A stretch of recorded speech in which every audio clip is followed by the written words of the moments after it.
Hey everybody, welcome to the Purpose People podcast. This is the second part of the Creativ Moves podcast that we've got, and this is Deanna. So nice to have you with us. Thank you for having me. So I'm digesting the news that you're changing your name. So I knew your name and knew your business is what it is, and now it's called Creativ Moves. Partly influenced by yourself, I guess, with your whole dancing background. Yeah, definitely. A little bit more of me in there. A little bit more of you. So do you want to just share a little bit about what you've been doing up until this point, as in within All New Creative, and then how that's going to influence Creativ Moves? Yeah, of course. So, slightly before All New Creative, I've been a professional dancer, and I've been a professional dancer since I left school, uni, grew my own dance business, being obviously just a professional dancer, but freelancer. That allowed me to travel the world. I've gone to great places like Cape Town and the Caribbean. I kind of didn't ever want to do contemporary so much again, so I kind of went into Caribbean styles a little bit more. And I think looking back on it now, in regards to kind of the agency and the business where it is, I kind of ran my business then. You know, I had to be very out there, I had to be very creative. Dance is incredibly competitive. Like, there's always someone better than you, there's always someone doing something new, there's always another step to learn. So I think it was really important for me to kind of constantly be innovating. I'm very humble, and I think that also comes into the business a lot. Like, it's about learning from others. It's never about kind of taking ownership of things. Actually, how you learn and how you grow is from kind of developing from the people around you. And I kind of embedded that a lot through my dance culture. So I'm one of the only people now in the southwest of England that teaches dancehall styles, especially authentically. So I have quite a big niche. Dancehall with D is quite big in Bristol. Quite a lot of people know me from that. Right. But also just, you know, making connections with the Jamaican community, and that in itself, I think, again, embeds into the business. You know, community is everything. Yeah. And that's so important, that these kind of little things in my past now, as I said, creatively moves through the kind of next steps of where we're going, which is cool. Yeah, so just to get a little bit more detail on Creativ Moves, what is it? Is it traditional marketing using techniques and stuff that influenced it, or is it actually teaching people to dance and actually helping people market? What is good the question. product? I think for us at the moment, we're not shutting any doors because it's so new. Yeah. We have some people that really love the dance side of it, of kind of getting maybe a dance crew in to kind of help with their brand. Maybe they're a company that has this vision but don't know how to get the right people in. And we've got a client potentially wanting to do more of that with kind of their journey and what they want. But at the same time, we have this huge marketing creativity that, you know, not to upset too many business owners, but they stay really safe. They stay really boring. They stay in their same what they know. And actually, as a business owner, it's about thinking outside the box. It's about having that capturing moment that, you know, through my dance, I think I do have that attention to detail. I do have that kind of focus. So at the moment, we do a lot of embedding the both, but from different angles, I suppose. But kind of as the journey takes on, you know, we do a lot of that social media marketing. You know, I'm so passionate about social media and the powers that it has. I was able to travel the world on it. You know, I was in an opportunity with my dance kind of background where there was 6,000 people applying for one space, and I got it through social media. So the powers that businesses don't, I think about in regards to social media and really leveling up. But it's not about leveling up and selling to people. It's about creating noise, being creative, but also having a community around you that really know, like, and trust what you do. So do you think you're going to be a bit more on TikTok now, the whole dancing thing? Yeah, dance is obviously, things like TikTok and those kind of things are really easy for me. So that is kind of where I actually aren't as many places, because it's really easy for me to make a dance piece of content. You know, set cameras up, look at a typical dance trend maybe on TikTok, and it doesn't take me very long to learn it, because in all honesty, the dancey isn't very dance technical for me. So it's got to be simple for everyone to join in. The bit I like is kind of thinking outside the box. How can we make a business kind of that advert or that particular event or something just be memorable. You know, not long ago, I went to the B Corp in Bristol, so the Purpose Fest, and I danced in front of 450 people up on the Bristol Beacon stage. Yes, it included dance because that's who I am, but the amount of conversations it started and actually how many people remembered Creativ Moves for that reason. And it's just about getting other businesses to think like that. It doesn't have to be dance. It could be another creative kind of focus. How are you rememberable?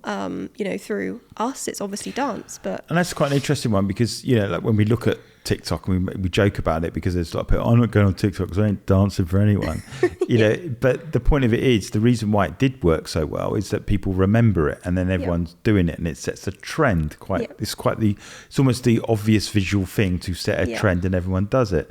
Showing my age, back in the day there would be a song and there would be a dance that went with the song and then everyone copies it, so that's why the song sticks, you know. There's certain songs that are played and then, you know, you can see a generation of people because they know all the dance moves that was related to that song. So it's a powerful medium to engage and connect and, you know, and for something to stick over a long period of time. It's almost like a muscle memory. You hear the song and then you remember it. And that's the difficulty in today, I think, because so many people constantly want new things. They forget that it takes time for people to be memorable. You know, when you think of these really big brands, they weren't memorable with the first thing that they did. No. Actually, it took so much time to build. And, you know, people want, on places like TikTok, Instagram, they want instant success. But, you know, when you have that instant success, I've had videos that have gone viral, you know, does it make you a celebrity? No, not unless you're rinse and repeating, you know, and actually what's more important to you, having something that people know you for. You know, I built a community of, you know, dancehall dancers in Bristol where they know me. They know that I teach authentically, but they also know that I have a link back to Jamaica. That means more to me than just being a dancer on TikTok that's famous. You know, so it's about the mission. It's about kind of what people want. And in regards to business, you know, how can you have your imprint? You know, how can you be creative in what you do, stand out from the crowd? Because there's going to be hundreds and hundreds of people that do what you do too, but you just need to find your own voice. I really like that. I mean, for me, it's a case of when you see like these social media networks emerge and look at it, the marketing principles still remain. It's just unlocking what remains. It's not like it completely changes. It's just like take a principle and apply it in a different way. And it says, you know, stand out, be different, be easy to understand. You know, and like what you're saying is that there is a move or something that is just sticks that people remember. You know, it's like having a color or an icon or it's something that sticks that people go, yep, I know who that is. And if it's done enough, then it becomes a brand. That everyone knows. Exactly. I always say to everyone that we work with, because we get so many, and I'm sure you're probably very similar because you're in a similar field of, oh, well, you know, this company does it like this, so I think we should do the same. But you're not their company, and it's about being a trendsetter, not a trend follower. So something that happens a lot, you know, and that you see all the time on social media especially, is just people copying each other. But the key thing there is taking what you have and making it different, making it fit to you and your ideologies. You know, that dance, if I did a dance and you did a dance, it'd be completely different, you know, in many, many ways, because you're not me and I'm not you. It would be completely different. But that's what would be fun about it. You know, I might be more of the technicality of where the movement comes from and having that skill set, but for you, it might be pure entertainment, but people would watch yours and they would watch mine, you know, for different reasons. And that's important. Know, being a salsa veteran as I am, for me, it's a case of, you're right, it's you know, because I've seen that there's a guy on TikTok, I don't know what his name is, he's an older guy, older than me, and he just does dance moves in his kitchen, but he's got a crazy number of followers or whatever, and yet as soon as you see him, it's like you warm to the guy straight away. You just, I wonder what he's talking about or what he's doing. And I think it's having that brand behind the identity or the exercise that goes, well, you could do a dance move, but that's indicative of something else, like they're selling a product or selling, you know, a course or whatever. It gets people's attention. And I think for me, it's a case of, we started with Tyrannon music videos. You know, how many products have we seen out there where dance is the thing that frames the product that they're trying to sell? I think it's also adding to that, it's more about the feeling as well, like things like music, dance. it's the feeling that people associate with it, because that then allows you to be more memorable. You know, a lot of brands just think they can stick something up on LinkedIn or wherever it is, and for people just to remember and have that same feeling when they post it again 3 months later. And it's like, that doesn't give the same feeling. You have to have something that triggers, you know, like some companies do, or at Christmas when you see the supermarkets fight towards the saddest advert, you know, they do that because it's the feeling. They want people to have something and experience something or come across something that is motivated by feel, not by what looks better or what is better. Yeah, because we tend to buy on emotion, and Christmas is quite an emotional time, you know. But then again, it kind of is the race to the bottom of the most depressing ad possible to pull on the heartstrings. You can almost see the formula. And I love what you said, that it's not about following a trend, it's actually setting a trend. And I think so many marketers fall into the aspects of searching for a hashtag of what's trending, or trying to hack the algorithm rather than produce the content. And it's like, even with the podcast, you know, I think it was Joe Rogan said he never set out to do his podcast to fit a formula. He just said, we just engage in conversations. And now obviously he's the biggest podcaster in the world, and he said, and then people ask him, have you got any advice or whatever, and he said, simple thing is just do what interests you and not worry about all the other stuff. And it's like, for me, you know, would I want more viewers and more clicks and whatever? Yeah, it'd be great. But the audience that have bought into what we're doing, they're listening, and I'm getting feedback going, wow, we got so much out of it. That's the reason for it. So if I'm influencing 200 people or 2,000 people, it doesn't matter. The point is, we'll find our voice, and we've got our people, and we want to help them.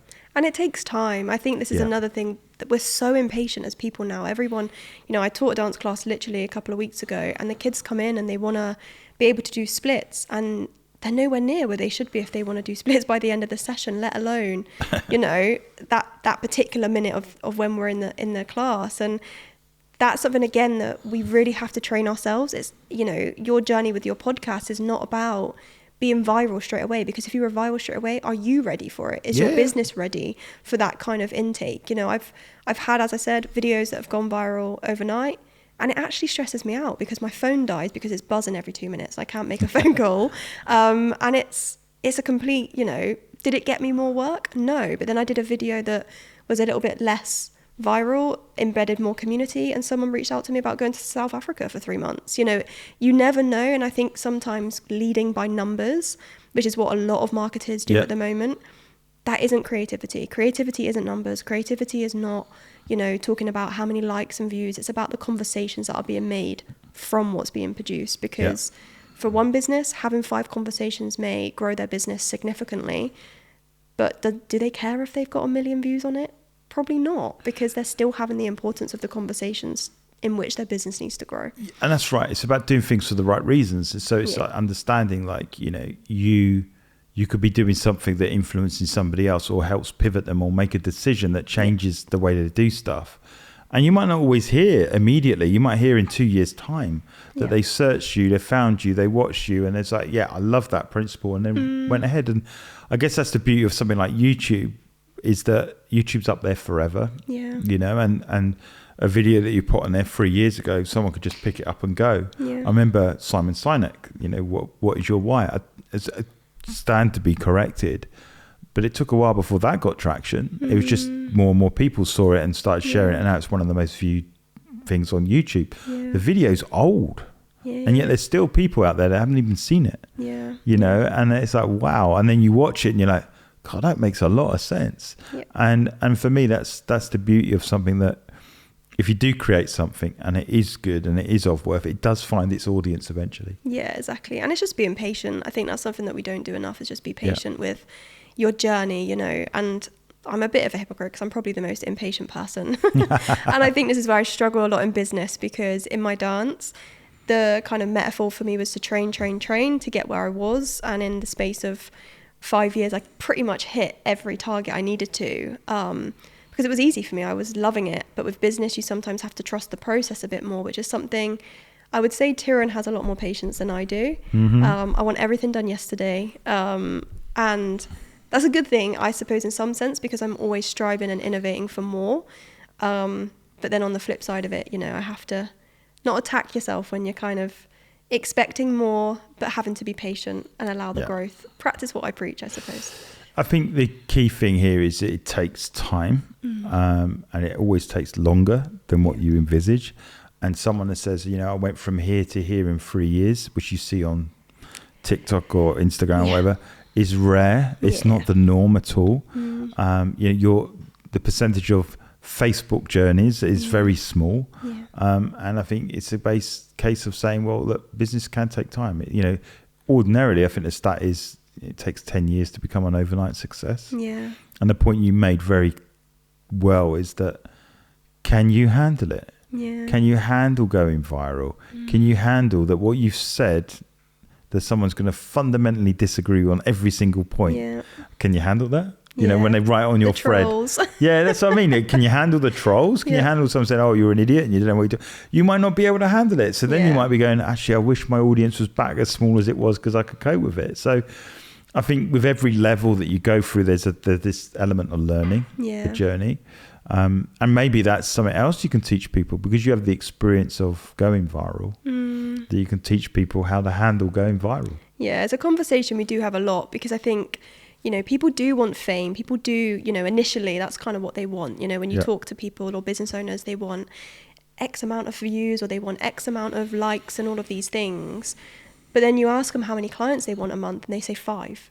And I'm like, well, with that kind of volume, you're going to be getting 5 a day, not 5 a month. And I think, again, that's really important is to reverse engineer of like what your goal is. And then, you know, enjoy the creative process. I think so many people post because they feel they have to, as you mentioned with algorithms or so-and-so's doing this trend, so I need to jump on it. You know, by the time you've jumped on it, it's old. You know, trends go up and down more so than they ever do now. You chasing trends all the time, you're going to be exhausted. That's one of the reasons why I don't post a lot of dance stuff on there, because by the time it gets to me, it's old. You know, sometimes it's like, well, why do I bother posting that now? Because if you're not innovating and enjoying the creative process, a lot of the videos that sometimes you think aren't going to do well if you've enjoyed the creative process. If you're genuinely proud and you really love what you're doing and you are kind of just enjoying the moment and what's happening, you know, a lot of the content that I post just naturally gets a lot more engagement, a lot more conversations. Why? Because it's raw, it's real. You know, when you're staging stuff, when you're, you know, trying to reenact something that just happened 5 minutes ago, the feeling again is gone, you know. Yeah, I think that what I've seen with social is that there is definitely a element of branded content where you just literally post the brand with the right font, the right color, whatever. But don't just do that. Document, not create. You know, so you're documenting the journey that you're actually on. And, you know, if I'm out at an event that I've spoken at and I've taken a picture and I've got a few people around me and post that, that will get so much more engagement than the branded post. Now, you still need both. But the point is, it's like that capturing the moment is probably the best thing you can do. And then if you want to elevate the branded content where you can create reels from it or tell a bit more of a story, it's fine. But in essence, the algorithms seem to work better when you're just spontaneous. You know, definitely. And just enjoying it. Like you said, you know, you've got to have the mixture of the both. But in regards to kind of, you know, where we are with Creativ Moves, it's about being brave as well. So many business owners, you know, copy what their competitors are doing. And it's about looking at what's going on in the world, what's going to be the trending topic or the conversation topic, and being brave about it. You know, like if it makes you feel uncomfortable, it's probably going to create a lot of conversation, which is what you want. And it could be negative, it could be positive, but you know, someone that we know very well says, as long as they're talking about you, that's all that matters, right? Because you want people to talk about you. If it is negatively, they're still getting your name out for people to either disagree with what is being told. And I think businesses don't do that enough. You know, they post safely all the time. I agree. The reality is, if you stand for something, you're going to stand against something else. So let's say you stand for men dancing. Then you are going to get kickback where someone says, what about the women? But it's to say, well, no, that's what I'm going to go after. That's the thing that I'm going to champion. It's not that I hate women, but I just want to inspire more men to dance. Like dad dances. That could be a new company. It could be mine. No, I go for it. but the point is that you know, if you stand for something, like if it's an issue that you really care about, like a political issue or a social, no matter what you put your head up for, there's going to be kickback, and you need to be prepared for that. Yeah. But the point is, you'll find your crowd, you'll find your tribe, and that's ultimately what it's about. That if you try and encompass and please everybody, you end up pleasing no one. Yeah, definitely. I couldn't agree more with that. And I think as well, it holds a lot of business owners back because they do fear, like it's so easy now, you know, on places like social media to have trolls and to have the negativity, or sometimes the negativity to outweigh the positive, because it is very easy for people to do that. But at the same time, if your missions and values are pure and they're, you know, at the forefront, then the people will find you and they'll be able to kind of not defend you, but kind of be in your corner at the same time and come together and dampen that negative noise. Because you're right, the other people around you that are following you and champion what you do will actually defend you. Yeah, I mean, I had it, you know, through my dance. You know, I'm a white female, and in Caribbean styles, I had to prove myself a lot because, you know, in Jamaica especially, there's so many talented, you know, black women that do dancehall a lot better than I did. And when I went over and I trained with some of these dancehall dancers, it wasn't about being better than them. Again, it's about being humble. It's about having that kind of understanding that whenever I go and teach a class, I'm always referencing where they're from. I'm always understanding who they are as people, you know, their culture, why they do the movement, all of these incredible things. That means a lot more to them sometimes. You know, it's not about sometimes being the best. It's about fulfilling your mission and pushing through that creatively as much as possible. Yeah, so it's interesting because obviously white female going to the Caribbean to dance, and now you, white female, teaching Caribbean dancing, and then you move into another country where you're not French. Yeah. So you kind of like this, going into these places where other people won't go into. Yeah, I like a challenge. I think my mum always said, I was never someone to keep still. Yeah. And when I got the travel bug, that was it. My first travel experience was on my own in Cape Town. I went out for 3 months by myself. You know, Mum, if you're watching this, she probably knew I didn't know who I was meeting on the other side, just someone with a clipboard that said Deanna on it. Oh, wow. But I told my mum I knew them and I'd met them. So that risk-taking has always been really important to me. And I think even with kind of France now and that next journey for us, it's about kind of pushing the boundaries, you know. Is France going to be our forever home? Probably not. It's probably going to be somewhere where we stay for a little bit, we ground, and then we continue moving. For me, my bigger mission is to be able to use something like Creativ Moves as like a kind of like an education format for other third world countries to be able to break lines of poverty. You know, how can we get these communities of people? Talent is so undermined there. You know, there's so much talent that people go and steal. You know, they never reference people and the creativity that happens in some of these places. How can we use Creativ Moves to be able to create something that, you know, where they've had poverty for generations and generations, how they can be able to edit some video or do something and be able to break the line of poverty for them, you know, through little pop-ups, you know. Yeah, and that is quite interesting because you've seen some of that like breakthrough, haven't you? I always forget the names of these people, but you know, remember that? Who's the guy that goes like this all the time? Where something happens and he just points and he pulls a facial expression like.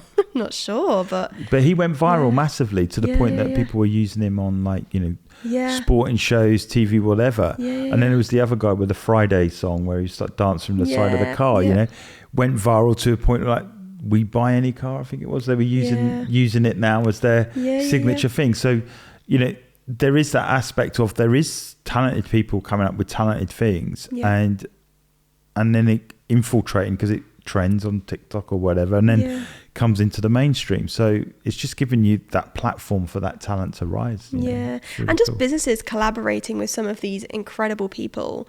Like imagine the kind of community that can be built through corporate and third world countries of, you know, they say they help these people, but do they actually? You know, where can we bridge that gap? Where can we understand, like, you know, they may have a product that would really benefit, you know, the African people. How can we get them involved? How can we creatively get that voice out there from the people themselves, rather than just, you know, use a picture from 20 years ago and just put your product on that? Like, where can we be more creative with that? Where can we innovate that more? But also then give back to these communities that are in need of something from them, like that exchange, that return. And I guess that's the thing, like something like the continent of Africa, they've got so many different cultures and different countries, and that's why I enjoy watching the World Cup, because when you watch the Football World Cup and you see all these nations come together and they've got different dances, they've got different songs, they've got a different approach. I mean, remember the South African World Cup and had that Vuvuzela thing where they just blew it constantly the whole time. It's like no one had ever heard of this thing, and then we're watching a World Cup with this noise constantly in the background. And then I remember many, many years ago when they did the World Cup in Mexico, and then the Mexican wave was born. It's still there. It's embedded in the culture of football. So, I think there's a lot that we don't know in this country where we can embrace and learn to bring people closer together. Because a football match, I don't think there's any football match that I've been in that hasn't been a Mexican wave at some point through the game. Yeah, and I think that's important, isn't it? As we go back to even business, community is key. And I think in a lot of these third world countries, community is everything for them. That's how they live. That's how they get by on a day-to-day basis. How can we widen that? How can we support? Sometimes some of these people feel sorry for us because we actually don't have as much community anymore. We spend every day on our phones. Me and Tyrion sometimes can be all day without even really speaking to each other because the business and life here in the UK takes over. Where can we balance that out a little bit more? Where can we be a bit more creative in the way that we think and kind of give back to others? It's easy just to donate, but how can we create an impact, I think is key. I like the fact is that the focus on creativity, because we become consumers, continual consumers. And I think when we were younger, before the invention of phones like in your hand all the time, we were learning these skills, we were learning music, we were out learning dance moves, we were all kinds of stuff, and we don't so much. We're kind of like passively consuming this stuff. So I think there's definitely a thing in terms of what you're doing to inspire other people to just get out there and be creative and put that phone down or film it to amplify the creativity rather than just be continual consumers of stuff. Use it for a place to inspire. So thank you so much for coming on. We've really enjoyed it. I think we're going to put all the details of the new website name and all that up by the time. So as soon as you've got it, it will be up on the screen afterwards. We wish you the very, very best in France. It's been a pleasure to get you on the sofa. So thank you. Reach you both on LinkedIn as well? Reach us both. We also will have a scorecard, which we're going to be asking lots and lots of business owners to take part. It's something that we're really passionate about in regards of, as we said, purpose and kind of making sure that their mission is clear for them. It's really quick and simple to do. You can just give them a bit of extra tips on how they can be creative themselves and just do it independently. Definitely recommend doing that if you're wanting to be more impactful in a creative format. Brilliant. Thank you so much. Appreciate it. Thank you. Hi, everybody. Thank you so much for listening to the Purpose People podcast. How you can help us is to like and subscribe our YouTube channel. You can also subscribe to our podcasts on Apple, Spotify, Google and Amazon. That helps us get our message out there to help people go after their dreams, double down on it and be successful in life on their terms.